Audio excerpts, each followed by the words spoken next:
Պարոն Ասլանյան, նախ այսօրվա կապակցությամբ ձեր ուղերձը ինչպիսին է։ Նախ ուզում եմ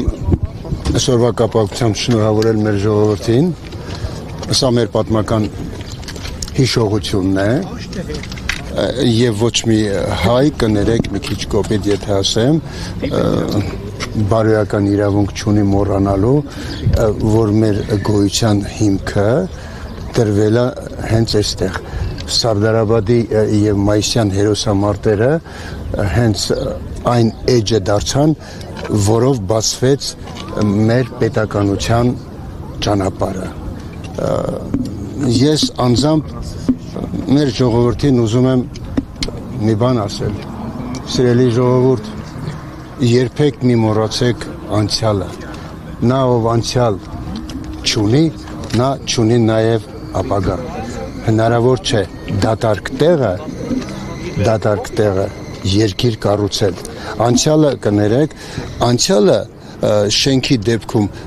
հիմքն է պետք է հիմքը ունենաս որ դրա վրա կարողանաս կառուցել երբեք չմոռանանք մեր անցյալը տեսեք ես չասեցի ապրենք անցյալով մի բան է ապրել անցյալով մի բան է չմոռանալ անցյալը Մի հարց է, պարոն Ասլանյան, անցյալի մասին եք խոսում եւ ես հիշեցի անցյալ տարի այսօրը, երբ որ դուք քաղաքացիական պայմանագրի Անցյալ տարի այսօրը չէ, 2 տարի առաջ արդեն մեզ հեռացրել է։ Եվ կաթողիկոսն այստեղ չէր կարողանում բարձրանալ, բայց հիմա դուք եկել անցյալից եք խոսում։ Ինչ ասելիք ունեք, հա, նախորդ եւ այս ընթացքում Հայաստանի արժեքների կներեք, ես ասել եմ ու էլի կասեմ այն որ արդեն շուտով 2 տարի կլինի որ մեզ վռնդել են այնտեղից 1 տարի չէ որտեղ 24 թվականի նոյեմբերից մենք այնտեղ չենք եթե նայեք այդ մեկ երկրորդ այո ես եղել եմ եւ պարոն Աղազարյանը ինձ հետ միասին մենք միասին ենք եղել բայց հիմա ինչպես կարող եք գնահատել այն որ ասենք մենք կոնկրետ ներսում որպես ներսում ընդդիմություն միշտ պայքարել ենք այն բաների դեմ ինչ այսօր բացահայտ ենք պայքարում ներսում երբ որ ներսում ես դու չես կարող այդ ամբողջությամբ ասենք դուրս գալ դրա դեմ բայց մենք ներսում ես գոնե երբ որ կանգնում եմ հայլու առաջ ես ինքս ինձ հարց եմ տալիս արդյոք ես եղել եմ այն ինչ որ այնտեղա ոչ մենք պայքարել ենք մինչև այն րոպեն մինչև այն սահմանը որից հետո արդեն հնարավոր չի եղել իրենց հետ քայլել եւ մենք հայտարարել ենք քանի որ ԿՊ-ն հեղափոխական արժեքներից հեռացել է մենք իրենց հետ այլևս ճանապարհ չունենք Այսօր մեծ զորահանդես են կազմակերպել հրապարակում բանակի տեխնիկան են ցուցադրում ընտրություններից առաջ ինչու որոշեցին նմանատիպ միջոցառում կազմակերպել քանի որ վերջին 10 տարվա ընթացքում եթե չեմ սխալվում չի եղել նմանատիպ Չեք սխալվում օրինակ ես բոլորովին դրական չեմ համարում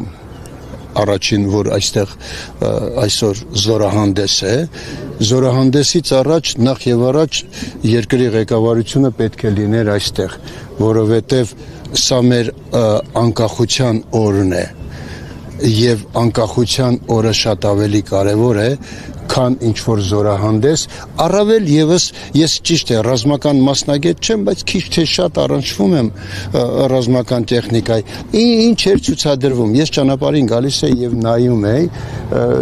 ուղղակի գիտեք ինչ կա դա մի նոր շոու է ժողովրդի աչքին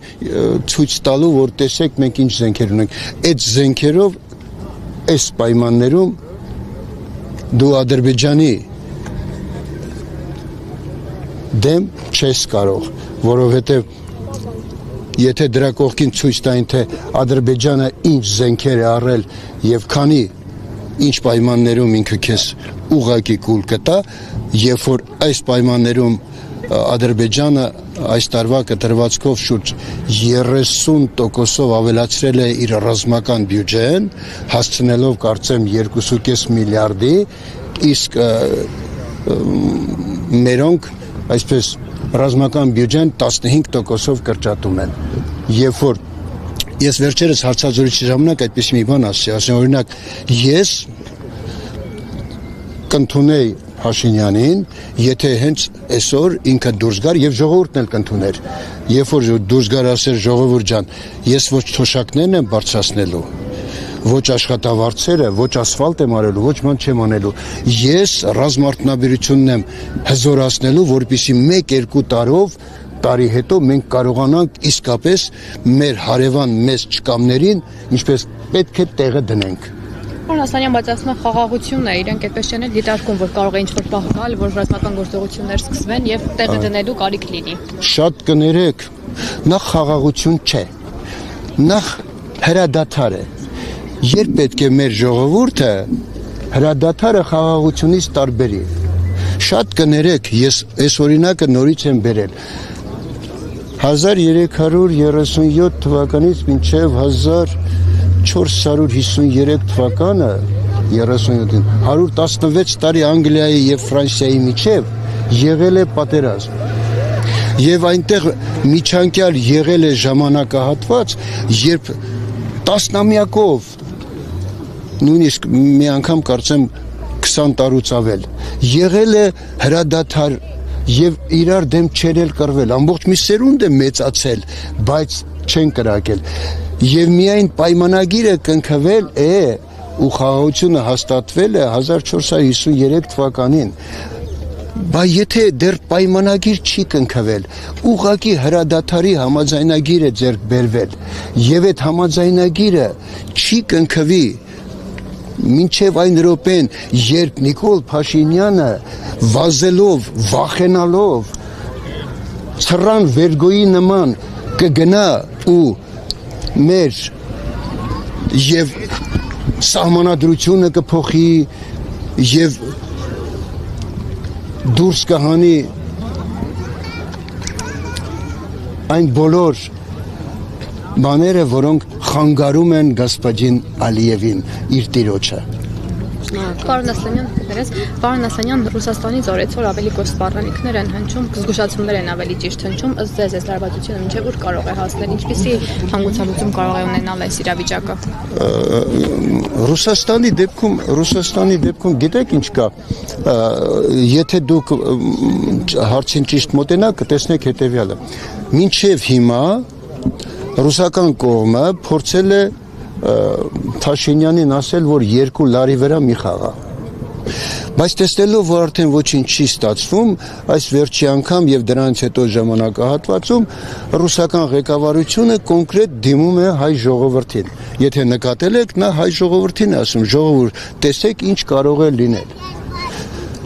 Ես չգիտեմ ինչը ինչոց է այդ հարցով, բայց չի կարելի 2 լարի վրա խաղալ, որովհետև 2 լարի վրա խաղալու դեպքում դու ուղղակի կճողվես ու կընկնես։ Շնորհակալություն։ Խնդրեմ։